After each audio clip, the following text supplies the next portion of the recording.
April 17th, 1945, Fort Des Moines, Iowa. The labor pains came fast and hard in the middle of the night.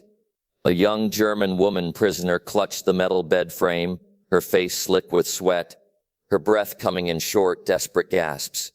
She had been told by Nazi radio that if she ever fell into American hands, they would let her die like an animal. Now, as the contractions tore through her body, she waited for that prophecy to come true. Instead, the door opened, and an American Army doctor walked in, his sleeves already rolled up, his voice calm and steady. "Let's bring this baby safely into the world." What happened in that cramped barracks room over the next 6 hours would shatter everything she believed about mercy, enemies, and what it means to save a life. Stay with this story. And if you love hidden World War II moments that history forgot, please subscribe, like, and share to support the channel. Her name was Greta Hoffmann. She was 24 years old. Before the war, she had been a nurse in a small hospital in Heidelberg, Germany. She knew how to set bones, stitch wounds, and calm frightened patients with a steady hand and a soft voice. But by early 1944, there were no more calm voices in Germany. The Reich was collapsing.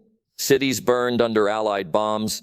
Trains no longer ran on time. Food grew scarce, and every woman who could work was pulled into service. Greta was assigned to a signals unit near the Western Front. She wasn't a soldier. She didn't carry a rifle. Her job was to relay messages, manage medical supplies, and help evacuate the wounded when the artillery grew too close. In March 1945, American infantry units pushed deep into German-held territory. Her unit tried to retreat, but the roads were clogged with refugees, broken vehicles, and exhausted soldiers. Near a village called Remagen, the Americans caught up. Greta remembered the sound first, the rumble of diesel engines, the clank of tank treads on cobblestone, then the shouts in English, sharp and commanding. Her commanding officer told them to surrender. There was no choice. She raised her hands, her heart pounded. She had heard the stories. Radio broadcasts back home had painted Americans as brutal, lawless, and cruel. Women captured by the enemy, they said, faced humiliation or worse. But when the American soldiers arrived, they didn't strike her. They didn't shout. One young sergeant, barely older than she was, offered her a canteen of water. His hand shook slightly. He looked as tired as she felt. She took the water. It was clean, cold, real. That small moment confused her more than any propaganda speech ever had. Within days, Greta and dozens of other captured German women were moved through a processing center in France.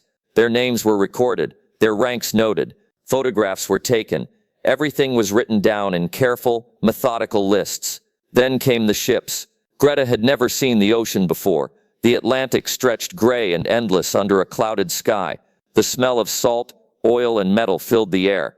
She was loaded onto a Liberty ship, along with hundreds of other prisoners. The journey took nearly 3 weeks. The holds were cramped and dark. The air smelled of diesel fumes and unwashed bodies. Many were seasick. Some cried quietly at night. Others stared at the steel walls in silence. Greta spent most of the voyage lying on a narrow bunk, one hand pressed against her belly. She had known for 2 months that she was pregnant. Her husband, a Wehrmacht officer, had been missing since January. She didn't know if he was alive or dead. She had told no one about the baby. In the chaos of retreat and capture, it had been easy to hide. Her uniform was loose. She ate little anyway. But now, on the ship, she felt the baby move for the first time. A small flutter, like a bird trapped under her ribs. It terrified her. When the ship finally docked in New York Harbor, the prisoners were marched down the gangway into a world that looked nothing like the one they had left. The docks stretched for miles. Cranes swung cargo containers through the air. Trucks lined up in endless rows. Warehouses the size of cathedrals loomed in the distance. The air smelled of coffee, gasoline, and fresh bread from a nearby bakery. One of the women whispered, "How can they have so much?" Greta had no answer. From New York, they were loaded onto trains heading west. The journey took days. Through the windows, Greta saw farms that stretched to the horizon. Small towns with neat houses and full shop windows. Children playing in schoolyards. Everywhere, there was abundance. No bomb craters. No ruins. Just life, continuing as if the war were happening on another planet. The contrast was unbearable. She thought of her mother in Heidelberg, scraping together meals from potato peels and turnips. She thought of the hospital where she had worked, its windows blown out, its operating rooms dark for lack of electricity. And here, in the heart of enemy territory, people lived as if there were no war at all. The train finally stopped at Fort Des Moines, Iowa. The camp sprawled across flat farmland, its rows of wooden barracks surrounded by barbed wire and guard towers. It looked harsh, utilitarian, but it was clean, organized. The air smelled of dust and cut grass. Greta and the other women were processed again. More photographs, more paperwork. Then they were assigned to barracks and given simple canvas uniforms marked with PW on the back.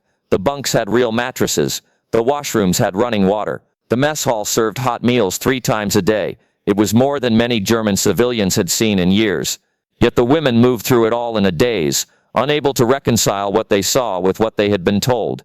By mid-April, Greta could no longer hide her pregnancy. Her belly had grown too large. Her uniform no longer fit properly. One of the other women noticed and told the camp administration. Greta was terrified. She was certain they would separate her from the others, send her somewhere worse, or simply let her suffer without care.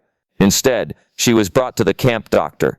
His name was Captain Robert Mitchell. He was 38 years old, a surgeon from Ohio who had spent 2 years patching up soldiers in field hospitals across Europe before being reassigned stateside to manage POW medical care.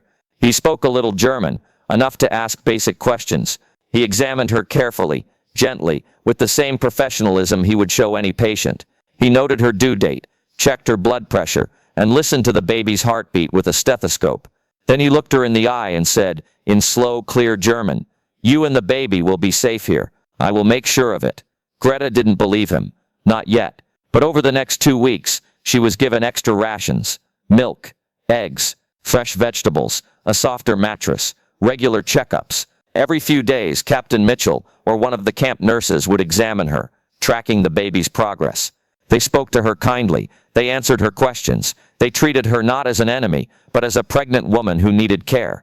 It was the paradox that broke through her defenses more than anything else. The same country that had bombed her city was now making sure her baby had the best chance to survive. On the night of April 17th, the labor began. Greta woke to a sharp, twisting pain low in her abdomen. She gasped, clutching the thin blanket. Another contraction followed, harder than the first. She tried to stand, but her legs trembled. One of the other women in the barracks woke and immediately called for the guard. Within minutes, Captain Mitchell arrived. He had been on call, sleeping in the medical building, just a few hundred yards away. He brought a nurse with him, a young woman named Lieutenant Sarah Brennan, who had trained as a midwife before the war. They moved quickly, but calmly. Greta was helped onto a stretcher and carried to a small room in the medical building that had been set up for exactly this purpose. It wasn't a fancy hospital. The walls were bare wood. The floor was concrete. But it was clean. There were lights, sterile instruments, fresh sheets, and most importantly, there were people who knew what they were doing.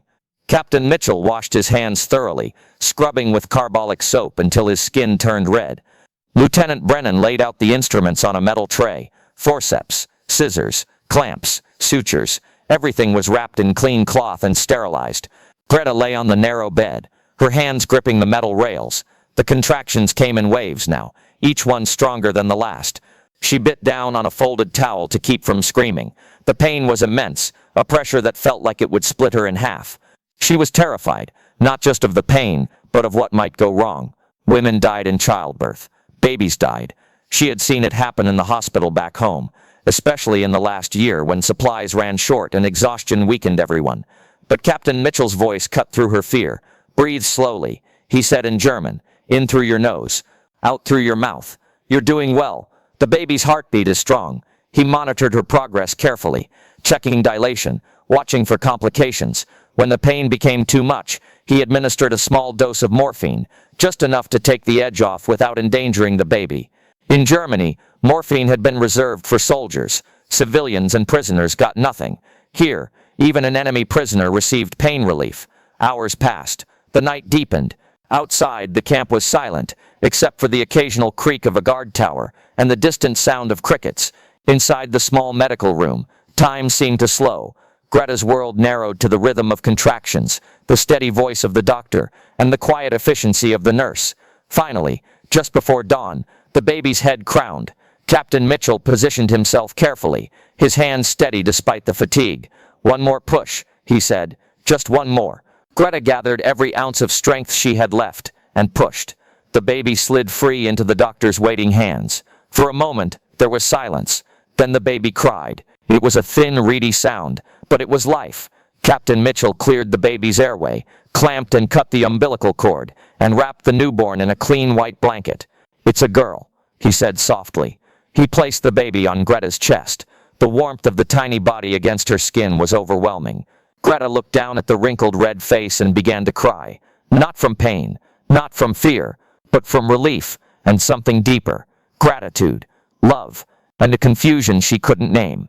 Lieutenant Brennan checked the baby's vitals.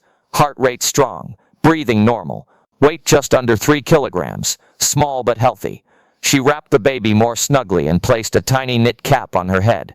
Captain Mitchell stitched a small tear and monitored Greta for bleeding.